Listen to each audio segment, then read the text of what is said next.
Welcome to Suman TV. నేను Vijay. Daring and dashing అలాగే dynamic leaders గా తెలుగు రాష్ట్రాల్లో కీర్తింపబడుతున్నటువంటి నాయకులు పవన్ కళ్యాణ్, రేవంత్ రెడ్డి. ఇద్దరి నాయకత్వ లక్షణాలు కావచ్చు, ఆలోచన విధానం కావచ్చు ఒకేలా ఉందా?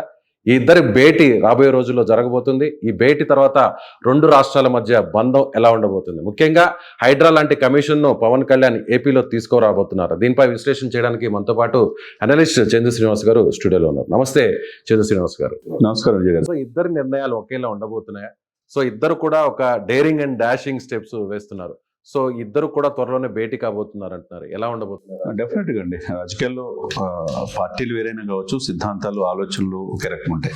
వీళ్ళిద్దరు భావసారూప్యత ఒకటే రకం ఉంటుంది. ఎందుకంటే 20 సంవత్సరాల వయసులో ఒక రిపోర్టర్ కానించి ఒక మామూలుగా చిన్న చిన్న పనులు చేసుకుని కార్పెంటరీ పరిస్థితి నుంచి ఆయన ఎదిగిన తీరు రేవంత్ రెడ్డికి జెడ్పీటీసీ సాధించి ఎదిగాడు.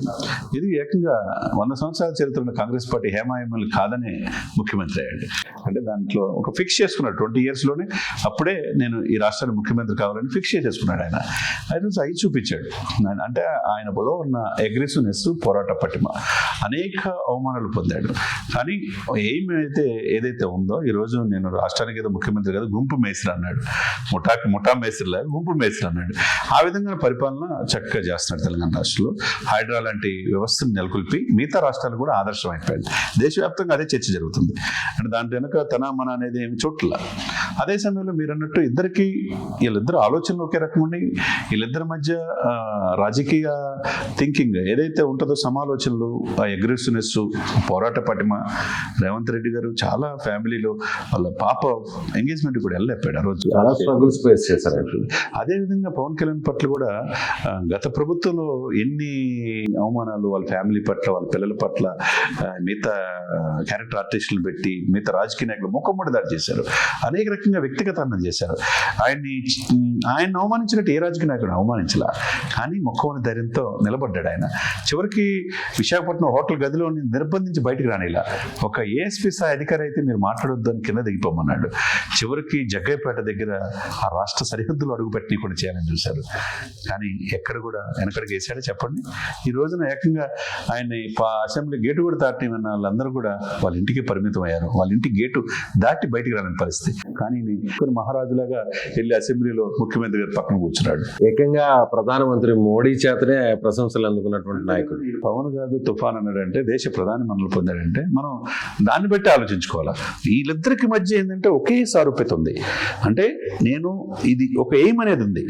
ఏ రోజైనా ఆంధ్రప్రదేశ్కి అది ఇప్పుడు కాకపోయినా ఇంకొక 3 సంవత్సరాలకు నెక్స్ట్ సీఎం అవుతాడు Pawan Kalyan, no doubt at all. ఈయన ఆల్రెడీ సీఎం అవ్వాలనుకున్న డాక్టర్ ఏమఐఎంఎల్ కాదని రాహుల్ గాంధీ మనల్ని పొందే ఏకంగా సీఎం అయ్యాడు. ఒక డెసిషన్ మేకింగ్ అనేది కాంగ్రెస్ పార్టీలకు వచ్చిన 6-7 సంవత్సరాల్లోనే పిసిసి ప్రెసిడెంట్ అయిన 2 సంవత్సరాల్లోనే సీఎం అయ్యాడు. లాస్ట్ 6 months రాజకీయాలు మార్చేసేసారు, నెలలు మార్చాడు. కాబట్టి మార్చడమే కాకుండా ఇచ్చిన మాటని వెనకడిగేయాల. హైడ్రా లాంటి వ్యవస్థ తీసుకొస్తాడని కాంగ్రెస్ లో పెద్దలు అనుకోవాలా. పెద్దలను కూడా ఒప్పించాడు. సాక్షాత్తు కేంద్ర మంత్రిగా చేసిన పల్లవరాజు గారు, రక్షణ శాఖ పల్లవరాజు, రాహుల్ గాంధీ గారికి అత్యంత సన్నిహితుడు. అదేవిధంగా రాజీవ్ గాంధీ గారికి అత్యంత సన్నిహితుడు. రాహుల్ గాంధీ గారికి సోనియా గాంధీ గారి దగ్గర ఉండే పల్లవరాజు గారి యొక్క ప్రాపర్టీనే ఓడగొట్టాడంటే దానికి ఎంత గట్స్ ఉండాలి. తన మన అనేది ఇక్కడ చూడలే. ఇక్కడ ప్రభుత్వ ఆస్తులు, పర్యావరణాన్ని మనం కాపాడుకోవాలంటే మనం ఇచ్చిన ప్రకృతి సంపద మనం కాపాడుకోవాలి. చెరువుల్ని, నాళాలని, సరస్సుని కాపాడుకుంటే, ఒక సమర్థవంతమైన ఆఫీసర్ని వేస్తే దీని అక్రమణ గురైన వాళ్ళని కుక్కట వేలితో పెకిలిస్తే బాగుంటుంది అనేది మానస పుత్రిక లాంటిది సార్ హైడ్రా అనే వ్యవస్థ. అందులో అసెంబ్లీలో చెప్పాడు, ఇంప్లిమెంట్ చేస్తున్నాడు. మనం చూసాం 1 month ఎవరు అది నాగార్జున సినీ అగ్ర హీరోనా అని కన్వెన్షన్ చూడలా. ఇక్కడ నేలమట్టం చేశారు. అది పల్లవరాజుదా చూడలా, తమ్ముడు అనేది కూడా చూడుకుని నోటీసులు బీజేపీ నాయకులదా చోట్ల. ఎక్కడ పెద్ద సమస్యలో దాని వెనక ఎంత బడా బిలియనీర్లు ఉన్నారని చోట్ల. ఇక్కడ ఎవరైనా rule is rule for all. చట్ట ప్రకారం చట్టాన్ని ఆక్రమించుకుంటే కూలగొట్టాల్సింది అంటున్నారు.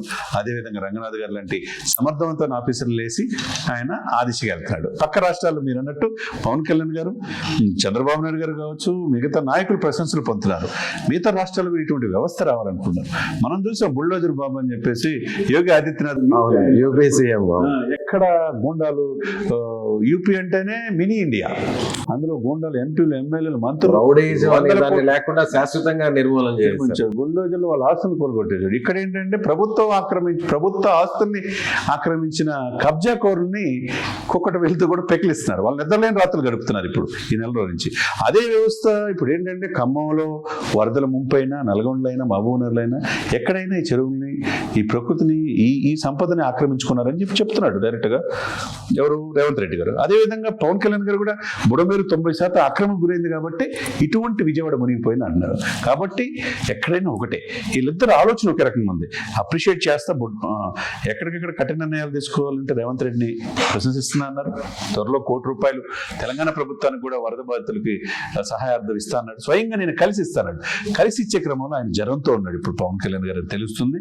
2 రోజులు తగ్గిన తర్వాత ముఖ్యమంత్రి గారిని, రేవంత్ రెడ్డి గారిని కలిసి వాళ్ళిద్దరు కలిసి ఏం మాట్లాడుకుంటారని ఉభయ రాష్ట్రాలు ఇప్పుడు ఎదురు చూస్తున్నారు. అండ్ రంగనాథ్ గారు కూడా అటువంటి వ్యక్తిని కలిసి హైడ్రా వ్యవస్థ ఎలా ఆంధ్రప్రదేశ్లో ఇంప్లిమెంట్ చేయాలి, ఎందుకంటే రంగనాథ్ గారికి ఉభయ రాష్ట్రాలతో అనుబంధం ఉంది. ఎందుకంటే ఏఎస్పీగా ఈస్ట్ గోదావరి చేశాడు, తర్వాత గ్రే హౌండ్స్ లో చేశాడు, తర్వాత ఉత్తరాంధ్రలో విశాఖపట్నం గ్రే హౌండ్స్ నక్సల్స్ ఏరివేశాడు, ప్రకాశం జిల్లాలో మార్కాపురంలో చేశాడు. ఎక్కడ చేసిన సమర్థవంతమైన ఆఫీసర్ పేరు ఉంది. అంటే ఆంధ్రప్రదేశ్ మీద కూడా ఒక అవగాహన ఉంది ఆయనకి. కాబట్టి తెలంగాణ ఈ 2 రాష్ట్రాలు చేస్తున్నాడు కాబట్టి రంగనాథ్ గారితో, ముఖ్యమంత్రి రేవంత్ రెడ్డి గారితో కూడా చర్చించే అవకాశం స్పష్టంగా కనపడుతుంది అన్నమాట. అంటే పవన్ కళ్యాణ్ గారు ఇక్కడ రేవంత్ రెడ్డి గారితో సమావేశం అయిన తర్వాత అలాగే హైడ్రా కమిషనర్ రంగనాథ్ గారితో కూడా కలిసే అవకాశం ఉందంటారా? డెఫినెట్ గా ఆ మీటింగ్ లో రంగనాథ్ గారు కూడా ఉంటారని తెలుస్తుంది. ఎందుకంటే ఇది అవసరం. ఎందుకంటే పార్టీలు వచ్చినాయి, 5 సంవత్సరాలకు ఒకసారి పార్టీలు మారుతాయి సార్. ప్రజలు సొమ్ము తీసుకోకూడదు కదా. ఎవరైతే ఈ అక్రమదారులు రాజకీయ అండతో కబ్జాలు చేస్తే, ఈ నాళాల మీద బిల్డింగ్లు కడితే ఏమవుద్ది, ఎక్కడికక్కడ డ్రైనేజ్ మూసుకుపోతే ఏమవుద్ది? హైదరాబాద్ లో చూడండి, 20 మిల్లీమీటర్ల వర్షం వస్తేనే రోడ్లు, సెంటీమీటర్ల వర్షం వస్తేనే రోడ్లు, కార్లు కూడా రోడ్లు ఆ కాలువలో చెరువులు అవుతున్నాయి, దాంట్లో కొట్టుకుపోతున్నాయి, మనుషులు శవాలు కూడా దాన్ని వస్తున్నాయి. ఇంక ఏది ఉందని మిగిల్చారు సార్? జంటనగర్ జలాశయాలనే కబ్జా చేస్తుంటే, హుస్సేన్ సాగరే కబ్జా చేస్తుంటే, మరి బుడమేరే 90% కబ్జా చేశారంటే ఇంక ఏది మిగులుస్తారు చెప్పండి? ఇప్పుడు విజయవాడలో 2 రోజుల వ్యవధిలో 40 సెంటీమీటర్ల వర్షపాతం కురవడం వల్ల ఈ స్థాయిలో వరదలు మనకు కనిపిస్తున్నాయి. అదే పరిస్థితి ఒకవేళ హైదరాబాద్కు వస్తే మరి అసలు ఊహించగలమా?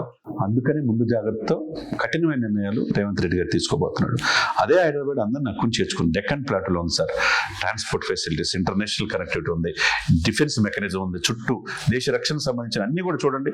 అటు మారేడుపల్లి చూడండి, ఇటు కొంపల్లి కావచ్చు, ఈస్ట్ మారేడుపల్లి కావచ్చు, లేదా సైనిక్పురి కావచ్చు, ఇటు మెహదీపట్నం కావచ్చు, దేశ రక్షణ కీలకమైన అన్ని కూడా హైదరాబాద్ సరౌండింగ్ ఉంది. డిఫెన్స్ మెకానిజం ఉంది, ఇక్రిసాట్ లాంటి ఇంటర్నేషనల్ ఆర్గనైజేషన్ ఉంది, డిఆర్డిఓలు ఉన్నాయి. మరి ఇటువంటి హైదరాబాద్ ఫాస్టెస్ట్ గ్రోయింగ్ సిటీ, ఈ దేశంలోనే దేశమే కాకుండా ప్రపంచంలోనే ఫాస్టెస్ట్ గ్రోయింగ్ సిటీగా హైదరాబాద్ రూపాంతరం చెందుతుందని అనేక సర్వేలు చెప్తున్నాయి. 2030 నాటికి హైదరాబాద్ ఫాస్టెస్ట్ గ్రోయింగ్ సిటీ అవుతుంది. మరి హైదరాబాద్ని కాపాడుకోవాలంటే, హుస్సేన్ సాగర్ లాంటి ఈటిని, చెరువుల్ని మనం కాపాడుకోవాలంటే కఠినమైన నిర్ణయాలు తీసుకోవాలి కదా. కాబట్టి హైదరాబాద్ లాంటి వ్యవస్థ కావాలని చెప్పేసి రేవంత్ రెడ్డి గారు ముందుకెళ్తున్నారు. ఇదే వ్యవస్థ ఆంధ్రప్రదేశ్లో కావాలని కోరుకుంటున్నారు. అంటే అగ్రెసివ్నెస్ ఎవరైతే ఉంటుందో రాజకీయాల్లో వాళ్ళే సక్సెస్ అవుతారు.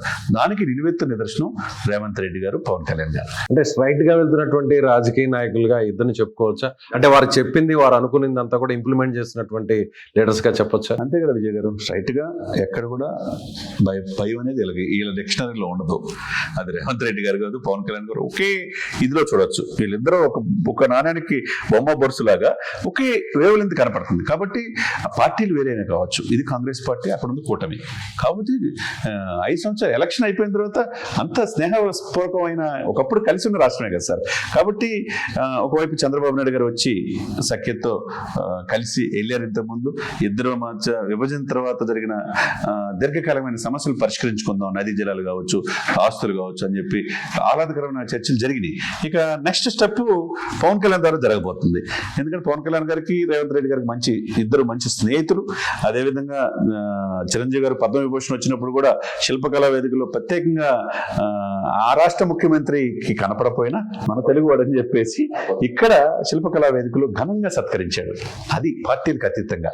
అది వెంకయ్యనాయుడు గారిని, పద్మవిభూషణ్ వచ్చిన చిరంజీవి గారు ఇద్దరితో పాటు పద్మశ్రీ వచ్చిన చాలా మంది తెలంగాణ పీపుల్ ఉన్నారు, ఆంధ్ర పీపుల్ అందరూ కూడా శిల్పకళా వేదికలో సత్కరించి సరికొత్త ఇదికి శ్రీకారం చుట్టాడు. కాబట్టి రాష్ట్రాలు విడిపోయినా, ఎందుకంటే ఆయన అల్లుడు కూడా భీమవరమే, రేవంత్ రెడ్డి గారు అల్లుడు.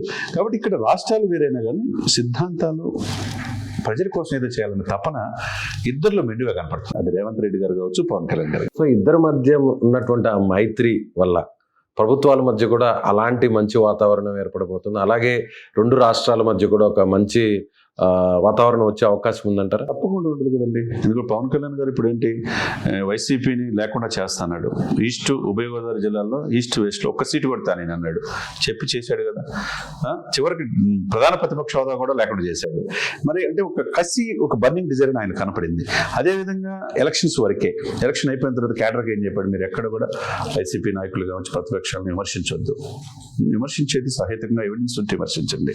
నేనేదో రాజకీయాల్లో అప్పుడు మాట్లాడాను కానీ ఇప్పుడు అట్లా కక్షపూరిత రాజకీయాలు నా దగ్గర ఉండవన్నాడు. పూర్తిగా ప్రభుత్వ పాలన మీద 15-20 గంటలు పెడుతున్నాడు. కాబట్టి ఈ రోజున పవన్ కళ్యాణ్ ఇంత మెచ్యూరిటీ, ఇంత పరిపక్వత అనుకుంటున్నారు. అదేవిధంగా పక్క రాష్ట్రంలో కాంగ్రెస్ ఉంది, కర్ణాటకలో. మొన్న వెళ్ళిన రెడ్ శాండిల్ 140 కోట్ల రూపాయలు అక్కడ పట్టుబడితే ఆ రాష్ట్రంతో 7 ఒప్పందాల మీద సంతకాలు చేసుకున్నారు. 140 కోట్ల ఎర్రచందనాన్ని తిరిగి తీసుకునే విధంగా చేసుకుంటున్నారు. తర్వాత శాటిలైట్ వ్యవస్థ ద్వారా ఈ అడవులను సంరక్షించుకుందామని చెప్పి ఇరు రాష్ట్రాల మధ్య ఒప్పందం జరిగింది. కుంకి ఏనుగుల్ని, మన రాష్ట్రంలో పంటలను నాశనం చేస్తుంటే ఏనుగులు చిత్తూరు జిల్లా అలాగే ఉత్తరాంధ్రలో కుంకి ఏనుగుల్ని అక్కడి నుంచి రాష్ట్రాన్ని ఈయటానికి ఒప్పుకున్నారు. దేశ రాష్ట్రాల సరిహద్దుల మధ్య సమస్యలన్నీ సాల్వ్ అవుతున్నాయి. కాబట్టి విశాలమైన దృక్పథం ఉండాలండి. ఒక పొజిషన్ లో వచ్చిన తర్వాత ఉప ముఖ్యమంత్రి పరిస్థితి నుంచి చంద్రబాబు నాయుడు గారు మనల్ని పొందుతా సహ ముఖ్యమంత్రి అయిపోయాడు. ఆయన ఈ రాష్ట్ర దేశం మొత్తం ఏ విధంగా ఈ కూటమి పనిచేస్తుందని చెప్పి చూస్తున్నారు. ఈ రోజు చంద్రబాబు నాయుడు గారి మధ్య ఇది టీడీపీని బీజేపీలో కలిపింది ఎవరు?